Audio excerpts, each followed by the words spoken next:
Bismillahirrahmanirrahim. Assalamualaikum warahmatullahi wabarakatuh.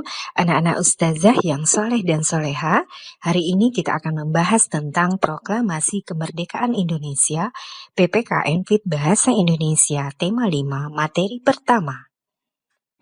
Tujuan pembelajaran, siswa mampu memahami perjuangan bangsa Indonesia saat Proklamasi Kemerdekaan Indonesia. Siswa mampu menciptakan persatuan dan kesatuan untuk membangun kerukunan. Perjuangan bangsa Indonesia melawan penjajah. Sejak zaman Cut Nyak-Dien, Tuanku Imam Bonjol, Pangeran Diponegoro, Pangeran Antasari, dan para pejuang tanah air lainnya, berdirinya organisasi Budi Utomo tahun 1908, Ikrar Sumpah Pemuda pada Kongres 2 tanggal 28 Oktober 1928. Saat itu Indonesia berikrar tanah air satu, bangsa yang satu, dan bahasa persatuan yaitu bahasa Indonesia. Proklamasi kemerdekaan akhirnya dibacakan pada hari Jumat, tanggal 17 Agustus tahun 1945. Proklamasi Kemerdekaan Indonesia. Naskah proklamasi dibacakan di Rumah Jalan Pegangsaan Timur nomor 56, sekarang Jalan Proklamasi nomor 1. Proklamasi kemerdekaan dibacakan atas kerjasama berbagai pihak, para tokoh agama, pemuda, masyarakat Indonesia, dan tokoh-tokoh Indonesia saat itu, seperti Soekarno, Muhammad Hatta, dan Ahmad Subarjo. Soekarno menuliskan naskah. Ide secara lisan dilakukan oleh Muhammad Hatta dan Ahmad Subarjo. Naskah selesai, Soekarno meminta Sayuti Melik mengetik naskah tersebut, ditemani BM Dia. Tepat tanggal 17 Agustus, di hari Jumat itu, tahun 1945, jam 10 pagi, di Jalan Pegangsaan Timur, jangan lupakan, nomor 56. Nomor itu penting karena menunjukkan satu tempat tertentu. Kalau cuma jalannya saja, berarti, maaf ya, proklamasi berlangsung di jalan. Ini ada nomornya, nomor itu menunjukkan kedudukan, tempat. Ini jalan. Jalan apa namanya, Pak? Kistu Kencana. Ya, Kistu Kencana Timur, nomor 27, Masya Allah. Nomor 27 tempat ini. Kalau cuma Wisnu Kencana saja di jalan. Pertanyaan saya, kenapa tidak pernah dijelaskan dalam buku sejarah? Siapa yang punya rumah tempat yang nomor 56 itu? Jalan Pegangsaan Timur nomor 56. Rumah siapa nomor 56 itu? Ternyata itu rumah seorang pengusaha Muslim keturunan Yaman yang sangat cinta dengan negara kesatuan Republik Indonesia ini. Beliau mewakafkan rumahnya untuk kemerdekaan bangsa Indonesia. Namanya Syekh Faraj bin Marta. Mewakafkan rumahnya untuk proklamasi kemerdekaan Republik Indonesia. Insinyur Soekarno datang ke situ dalam keadaan masih lemas. Ada kemudian penyakit dalam tubuhnya, maka diberikan oleh beliau madu Yaman di malam harinya. Siang-siangnya sudah fresh, dalam keadaan yang baik, maka digelorakanlah kemudian di sampingnya ada Bung Hatta. Proklamasi sampai dengan ujungnya. Teman-teman, proklamasi 17 Agustus tahun 1945 itu memiliki saham yang kuat dari pertemuan-pertemuan dan perjuangan para ulama. Karena itulah teriakan takbir yang digelorakan oleh Bung Tomo dari Surabaya itu. Allahu Akbar, Allahu Akbar. Terjemahan takbir itu kalau diterjemahkan dalam bahasa Indonesia adalah Allah yang maha besar, Allah yang maha kuasa. Kalimat Allah yang maha kuasa itu Negara Kesatuan Republik Indonesia mengapresiasi dan menanamkan dalam undang-undangnya. Baca pembukaan Undang-Undang Dasar. Atas berkat rahmat Allah yang maha kuasa. Kalimatnya Allah, tidak ada yang lain lagi.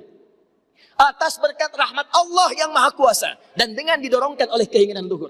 Jadi keinginan luhur itu diletakkan di akhir setelah Allah yang maha kuasa. Karena dari dulu itu memang punya keinginan luhur. Pengen merdeka, tapi belum dapat. Siapa kemudian yang mempercepat keinginan luhur itu? Allah yang maha kuasa. Atas berkat rahmat Allah yang maha kuasa. Dan dengan didorongkan oleh keinginan luhur, maka rakyat Indonesia menyatakan dengan ini kemerdekaannya. Dari situ kemudian jadikan sebagai sila dari 5 dasar sila ketuhanan itu. Ketuhanan yang Maha Esa, sila yang pertama. Siapa ketuhanan yang Maha Esa itu? Dalam pengertian kita, Esa artinya ahad. Kul huwallahu ahad. Ditafsirkan kemudian dengan perlindungan dari negara, pasal 29. Ayat 1 untuk dasar negaranya. Negara berdasar atas ketuhanan yang Maha Esa. Karena itu kalau di bumi Indonesia ini, ada orang-orang yang anti Tuhan, ada orang-orang yang menolak ketuhanan, sesungguhnya dia sedang melanggar undang-undang. Dan pasal 29 ayat 2-nya, negara menjamin kita untuk menerapkan nilai-nilai ketuhanan dalam bentuk ibadah. Perhatikan bacaannya. Negara menjamin kemerdekaan tiap-tiap penduduk untuk memeluk agamanya masing-masing dan beribadah menurut agama dan kepercayaannya itu. Bagi kita, pengajian adalah ibadah. Sholat adalah ibadah. Zakat adalah ibadah. Taklim seperti ini adalah ibadah. Jadi taklim pun dilindungi oleh undang-undang, taklim pun didukung oleh negara, dan kalimat takbir pun itu adalah kalimat takbir yang tertuliskan dalam undang-undang dasar kita. Jadi kalau ada anak bangsa yang anti dengan kalimat takbir, itu artinya anak bangsa yang tidak mengenal perjuangan nenek moyang kita yang telah mewujudkan negara kesatuan Republik Indonesia. Takbir.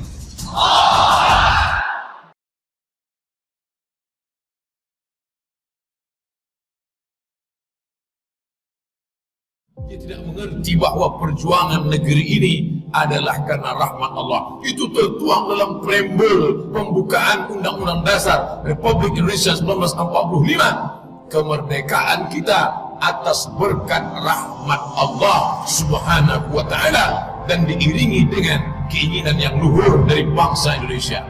Dan kita juga merdeka bukan karena persenjataan yang hebat, tapi kita merdeka disadari oleh mereka. Teriakan Bung Karno, teriakan Bung Tomo di Surabaya, teriakan Panglima Angkatan Bersenjata, Panglima Besar Sudirman yang bergerilya di tengah hutan belantara dalam keadaan sakit, dalam keadaan terkena malaria, namun sholat berjamaahnya tetap tidak pernah tinggal, zikirnya tetap berkumandang dalam keadaan diangkat di dalam tandu. Maka doa mereka inilah yang membuat kita bebas dari penjajahan. Proklamasi. Kami, bangsa Indonesia, dengan ini menyatakan kemerdekaan Indonesia. Hal-hal yang mengenai pemindahan kekuasaan dan lain-lain diselenggarakan dengan cara saksama dan dalam tempo yang sesingkat-singkatnya. Jakarta, 17 Agustus 1945, atas nama bangsa Indonesia, Soekarno, Hatta.